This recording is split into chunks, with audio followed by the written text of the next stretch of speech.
ಬದುಕು ಜಟಕ ಬಂಡಿ. ಜೀ ಕನ್ನಡದ ಸಮಸ್ತ ವೀಕ್ಷಕರಿಗೆ ನಿಮ್ಮ ಮಾಲವಿಕಾ ಮಾಡುವ ಪ್ರೀತಿಯನ್ನು.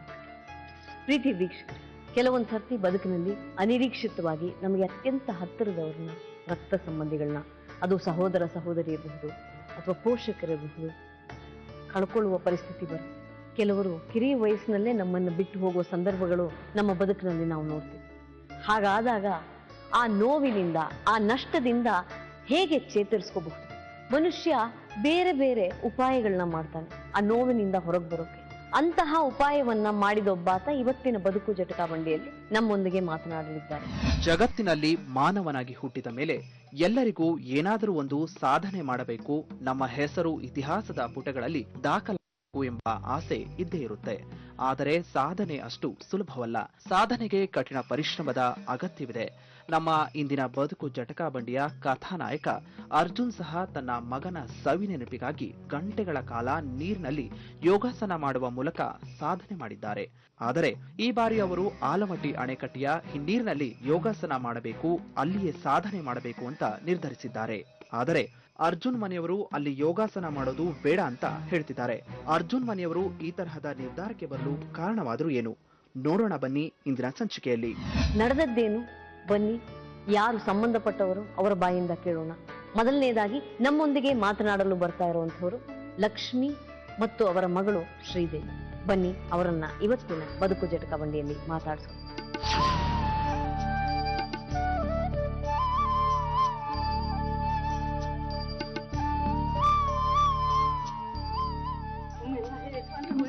ಇರ್ಲಿ ಇರ್ಲಿ ಇರ್ಲಿ, ನೀವು ಕೂತ್ಕೊಳ್ಳಿ. ಇಲ್ಲ, ನಮ್ಮ ಯಜಮಾನ್ರಿಗೆ ಉಳಿಸ್ಕೊಡಿ. ನೀವು ಕೂತ್ಕೊಳ್ಳಿ ಮೊದಲು. ಇರಮ್ಮ ಬನ್ನಿ, ನೀವು ಕೂತ್ಕೊಳ್ಳಿ ಮೊದಲು. ಉಳಿಸ್ಕೊಡಿ ಮೇಡಮ್, ಮಾಡೋಣ. ನಾನು ಮಾತಾಡ್ತೀನಿ ಅವ್ರ ಹತ್ರ, ನೀವು ಕೂತ್ಕೊಳ್ಳಿ. ಬಂದ್ರೆ ಪರಿಹಾರ ಸಿಗುತ್ತಂತಾನೆ ಕೂತ್ಮ. ನಮ್ಮ ಯಜಮಾನ್ರಿಗೆ ಉಳಿಸ್ಕೊಡಿ. ನೀವು ಕೂತ್ಕೊಳ್ಳಿ. ಎಲ್ಲಿ ಅವರಮ್ಮ ಲಕ್ಷ್ಮಿ ಅವರೇ? ಗುಳೇದಗುಡ್ಡ ಅದು, ಬಾಲ್ಕೋಟಿ ಜಿಲ್ಲಾ ಗುಳೇಗುಡ್ಡ ಕಡೆ. ಗುಳೇದಗುಡ್ಡ ಅದು. ಶ್ರೀದೇವಿ ಅಲ್ವಾ? ಓದ್ತಾ ಇದೆಯಾ ಶ್ರೀದೇವಿ? ಏನ್ ಓದ್ತಾ ಇದೆಯಮ್ಮ? ಫಸ್ಟ್ ಇಯರ್ ಮುಗೀತು. ಫಸ್ಟ್ ಇಯರ್ PUC-ನಾ? ಏನಾಯ್ತು ಮಗನಿಗೆ? ಏನಾಯ್ತು ಮಗನಿಗೆ? ಫಸ್ಟಿಗೆ ಪಿಡ್ಸ್ ಅಂತ ಬರ್ತಿತ್ರಿ. ಅದು ಅವತ್ತಿನ ದಿವಸ ಎಲ್ಲಾರು ಊಟ ಮಾಡಿ ಮಲ್ಕೊಂಡಾಗ ತ್ರಾಸ ಆಯ್ತು ಅವನಿಗೆ. ಅವಾಗ್ಲೇ ಹಾಸ್ಪಿಟ್ಲಿಗೆ ಕರ್ಕೊಂಡು ಹೋದ್ರು. ಎಷ್ಟು ವರ್ಷ ಇರ್ಬೋದು? 16 ವರ್ಷದ ಮಗ ರೀ.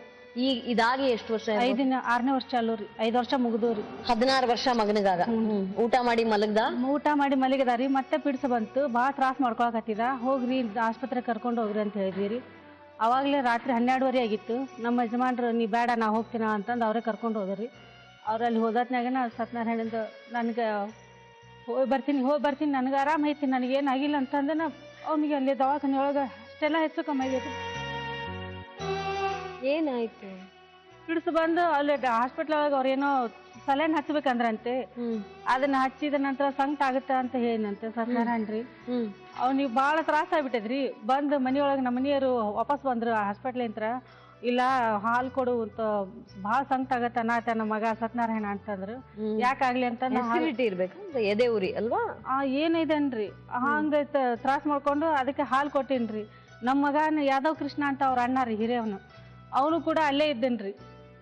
ಹೋಗಿ ಅಲ್ಲೆಲ್ಲ ಕೊಟ್ಟು ಇದು ಮಾಡಿ ಬಂದಿಂದ 2 ಗಂಟೆ 45 ನಿಮಿಷಕ್ಕೆ ಅವನಿಗೆ ಅಲ್ಲಿ ಭಾಳ ಹೆಚ್ಚು ಕಮ್ಮಿ ಆಗಿಬಿಟ್ಟಿದ್ರಿ. ನಾವು ನನ್ನ ಮಗಳು ನಾನು ನಡ್ಕೋತಾನೆ ಹಾಸ್ಪಿಟ್ಲಿಗೆ ಹೋದಿವ್ರಿ. ಯಾಕೋ ನನಗೆ ತಡ್ಕೊಳಕ್ಕಾಗಲಿಲ್ಲ. ಒಟ್ಟೆ ನನಗಲ್ಲೇನೋ ಒಂಥರ ಆಗಕತ್ರಿ ಮನೆಯೊಳಗೆ. ಅದಕ್ಕೆ ಮತ್ತೆ ನನ್ನ ಮಗಳಿಗೆ ಕರ್ಕೊಂಡು ನಾನೇ ಹಾಸ್ಪಿಟ್ಲಿಗೆ ಹೋದೆ. ನಮ್ಮ ಯಜಮಾನ್ರು ಅವರು ನನ್ನ ಮಗನ ಹಿರಿಯ ಮಗನ ಕರ್ಕೊಂಡು, ಆಮೇಲೆ ಇನ್ನೊಬ್ಬ ನಮ್ಮ ನೆಗೆನಿದ್ದಾಳ್ರಿ, ಅವಳೇನು ಕರ್ಕೊಂಡು ಹೊರಗಡೆ ಬಂದರು. ನಾನು ನನ್ನ ಮಗನ ನೋಡ್ತೀನಿ, ನಾನು ಸತ್ಯನಾರಾಯಣ ನೋಡ್ತೀನಿ, ನನಗೆ ಒಳಗೆ ಬಿಡ್ರಿ ಅಂತಂದು ಎಷ್ಟು ಗೋಳಾಡಿದ್ರು ನನಗೆ ಒಳಗೆ ಬಿಡ್ಲಿಲ್ಲ ರೀ. ಹೊರಗಡೆನ ಕರ್ಕೊಂಬಂದ್ರು. ನೀವು ಒಳಗೆ ಹೋದ್ರೆ ಮತ್ತೆ ತ್ರಾಸ ಮಾಡ್ಕೋತಿ ಅಂತ.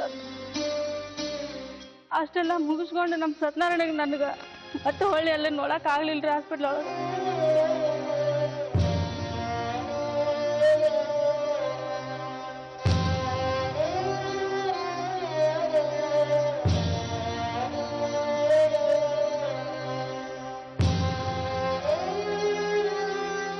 ಬೆಳಿಗ್ಗೆ 8 ಗಂಟೆಗೆ ಸತ್ಯನಾರಾಯಣಗೆ ದವಾಖಾನೆಲಿದ್ರೆ ಕರ್ಕೊಂಬಂದಿರಿ ಅಲ್ಲಿಂದ.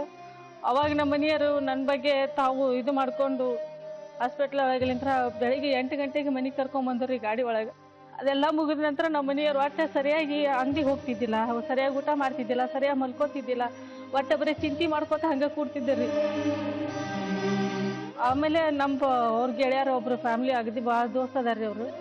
ಅವ್ನಿಗೆ ಬುದ್ಧಿ ಹೇಳಿ ಅವ್ರಿಗೆ ಸ್ವಲ್ಪ ತಿಳಿ ಹೇಳಿ, ನಾನೆಲ್ಲ ಮನ್ಯಾಗ ಕುಂತ್ರೆ ಹೆಂಗಪ್ಪ ನೀನು ಮನೆಯೊಳಗೆ ನನ್ನ ತಂಗಿ ಮಕ್ಕಳನ್ನ ನೋಡು, ಹಿಂದೆ ಇಬ್ಬರು ಮಕ್ಳು ಅದಾರ, ಸತ್ಯನಾರಾಯಣ ಹೋದ ಅವಂದು ಅಷ್ಟು ಆಯಿತು, ನೀನೆಲ್ಲ ಹಿಂಗೆ ಟೆನ್ಷನ್ ಮಾಡ್ಕೊತ ಕುಂತ್ರೆ ಮುಂದೆ ಮಕ್ಳ ಗತಿ ಏನು, ನಿನ್ನ ಹೆಂಡತಿ ಗತಿ ಏನು, ಯಾರದಾರ ನಿಮ್ಗೆ ಹಿಂದೆ ಅಂತಂದು ಹೇಳಿ ಅವಾಗ ಅವ್ರಿಗೆ ಕರ್ಕೊಂಡು ಯೋಗಾಭ್ಯಾಸ ಯೋಗಾಭ್ಯಾಸ ಸ್ವಲ್ಪ ಮಾಡಪ್ಪ, ನಿನ್ನ ಮನ್ಸಿಗೆ ನೆಮ್ಮದಿ ಸಿಗ್ತೈತಿ, ನೀ ಯೋಗ ಮಾಡೋದು ಕಲಿ ಅಂತಂದು ಯೋಗ ಮಾಡ್ಸೋ ಹೊತ್ನ್ಯಾಗ ಹಿಂಗೆ ನಾನು ಎಲ್ಲರೂ ನೆಲದ ಮೇಲೆ ಮಾಡ್ತಾರ, ನಾನು ನೀರೊಳಗೆ ಮಾಡ್ಬೇಕಂತಂದು ನೀರೊಳಗೆ ಮಾಡ್ತಾನೆ. ಸಾಕಷ್ಟು ತ್ರಾಸು ಉಂಡಾರ್ರಿ ಅವರು.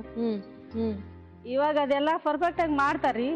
ಆ ಮಗಂದು ಸತ್ಯನಾರಾಯಣ ಹೆಸರಿಂದ ಸಂಬಂಧ ನಾನು ನನ್ನ ಮಗನ ಹೆಸರಿಗೆ ನನ್ನ ಮಗನ ನೆನಪಿಗೋಸ್ಕರ ನನಗೆ ಡ್ಯಾಮಿನೊಳಗೆ ಆಲಿಮಟ್ಟಿ ಡ್ಯಾಮ್ನೊಳಗೆ ನಾನು ಹಿಂದೆ ನಿಂತ ನೀರೊಳಗೆ ನಾನು 12 ತಾಸನ್ನು ಮಾಡ್ತೀನಿ, ಇಲ್ಲಾಂದ್ರೆ ನನ್ನ ಮನಸ್ಸು ತಿಳಿತು ಅಂದ್ರೆ ನಾನು ಅಲ್ಲೇನೂ ಇರ್ತೀನಿ ಅಂತ ಹೇಳಕತ್ತಾರೆ. ಒಂದು ದಿವಸ ಇಡೀ 12 ತಾಸು ಇಲ್ಲ ಅಂದ್ರೆ 24 ತಾಸು ನನ್ನ ಮಗ ಹೋಗಿದ್ದು ನೆನಪಿಗಾಗಿ ನಾವು ಮಾಡ್ತೀನಿ ಅಂತಾರೆ. ನಾವು ಬೇಡ ಅಲ್ಲಿ ಹೋಗೋದ್ರಿ, ಮಗನ ಕಳ್ಕೊಂಡು ದುಃಖನ ನಮಗೆ ರಗಡೈತಿ, ನಾಳೆ ಅವ್ರಿಗೆ ಏನಾದರೂ ಅಲ್ಲಿ ಆತಂದ್ರೆ ನಮಗೆ ಯಾರು ಅದಾರ್ರಿ ಮೇಡಮ್ ಅವ್ರು ಕಾಪಾಡೋರು. ಅಲ್ಮಾಟಿ ಡ್ಯಾಮ್ ಅಲ್ಲಿ ಹೋಗಿ ಯೋಗಾಭ್ಯಾಸ ಮಾಡ್ತೀನಿ ಅಂತಾರ್ರಿ. ಬೇಡ ಅಂತಂದು ನಾನು ಇನ್ನೊಬ್ಬ ನನ್ನ ಮಗ ರೀ, ಅವ್ನು ಇವತ್ತು ಎಕ್ಸಾಮ್ ಐತ್ರಿ, ಅದಕ್ಕೆ ಬಂದಿಲ್ಲ. ಅವನಿಗೆ 3 ಮಂದಿ ನಾವು ಅದ್ರ ಸಂಬಂಧ ಜಗಳ ಮಾಡಕತ್ತೀವ್ರಿ, ಬೇಡ ಅಲ್ಲಿ ಬ್ಯಾಡ್ರಿ ಅಂತಂದು. ಅದು ಮಿಕ್ಕಿ ನೀವು ಹೋಗ್ತೀನಿ ಅಂದ್ರೆ ನಮ್ಮ 3 ಮಂದಿ ಮಕ್ಕಳಿಗೆ ಅವ್ರ ಮಕ್ಕಳಿಗೆ ನನಗೆ ವಿಷ ಕೊಟ್ಟು ನೀವು ಅಲ್ಲಿ ಜಲಯೋಗಾಸನ ಮಾಡ್ರಿ, ನಾವು ಬ್ಯಾಡ ಅನ್ನಂಗಿಲ್ಲ ಅಂತ ಹೇಳಿದಿವ್ರಿ.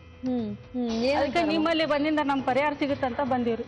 ಯೋಗಾಸನ ಮಾಡ್ತೀನಿ ಅಂತ ಹೇಳ್ತಾರಲ್ಲ, ಮಾಡೋದ್ರಿಂದ ಏನ್ ತೊಂದ್ರೆ ಅಂತ ನಿಮ್ಗ ಅನ್ಸುತ್ತಮ್ಮ? ತೊಂದ್ರೆ ಏನಿಲ್ರಿ, ನಮ್ಗ್ ಸಂತೋಷ ಐತ್ರಿ. ನೀರೊಳಗ್ ಮಾಡಿದ್ರೆ ಎಲ್ಲಾರು ನೆಲದ ಮೇಲೆ ಮಾಡ್ತಾರ, ಅದನ್ನ ಇವ್ರು ಡಿಫ್ರೆಂಟ್ ಆಗಿ ನೀರೊಳಗ್ ಮಾಡ್ತಾರ, ಅದಕ್ಕೆ ನನ್ಗೆ ಸಂತೋಷ ಐತ್ರಿ. ನನ್ ಮಗನ ಹೋದ ನೆನಪಿಗಾಗಿ ಅದನ್ನ ಮಾಡ್ತಾರ ಅಂತಂದು. ಇವಾಗ ಆಲಮಟ್ಟಿ ಡ್ಯಾಮಿನ ಹಿಂಗ್ ಮಾಡ್ತೀನಿ ಅಂತಾರ್ರಿ, ಅದಕ್ಕೆ ನಾವು ಬ್ಯಾಡ ಅಂತಂದು ನಾವು ಜಗಳ ಮಾಡಕತ್ತೀವ್ರಿ ಅವ್ರ ಜೊತೆ. ಏನಾಗತ್ತಮ್ಮ ಡ್ಯಾಮ್ ಅಲ್ಲಿ ಮಾಡಿದ್ರೆ? ನೀರಲ್ಲಿ ಮೊಸಳೆ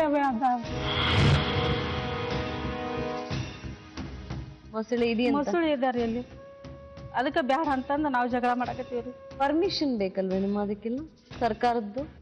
ಏನು ಅದನ್ನ ನನ್ಗೆ ಒಟ್ಟೆ ಹೋಗ್ತೀನಿ ಅಂತಂದು ಅವ್ರ ಅಂತಾರ್ರಿ, ನಾವು ಬ್ಯಾಡ ಅಂತ ನಾವ್ ಅಂತೀವಿ. ಇಷ್ಟ ನೀನ್ ನೋಡಿದಾರೆ ಅದು ಮನೆಯೊಳಗೆ ಜಗಳ. ಹಂಗೆ ನೀವು ಹೋಗೋದಿತ್ತ ಕರೆ ಇತ್ತಂದ್ರೆ ನಮ್ಮನ್ನ 3 ಮಂದಿಗೂ ವಿಷ ಕೊಡ್ರಿ, ನೀವು ಹೋಗಿ ಮಾಡ್ಕೋರಿ ಅಂತಂದು ಹೇಳಿದ್ರು. ಏನಂತಾರೆ? ಅದು ನನ್ನ ಮಗನ ನೆನಪಿಗಾಗಿ ನಾವು ಮಾಡತ್ತೀನಿ ಅಂತಾರ್ರಿ ಅವ್ರು. ಇದುವರೆಗೂ ನೀರಲ್ಲಿ ಮಾಡಿದ್ದಾಗ ಯಾವಾಗ್ಲೂ ತೊಂದ್ರೆ ಏನು ಆಗಿಲ್ವಾ? ಇಲ್ಲ ಮೇಡಮ್, ಚೆನ್ನಾಗಿ ಈಸ್ತಾರೆ. ಮೊದ್ಲು ಬರ್ತಿದ್ದಿಲ್ಲ.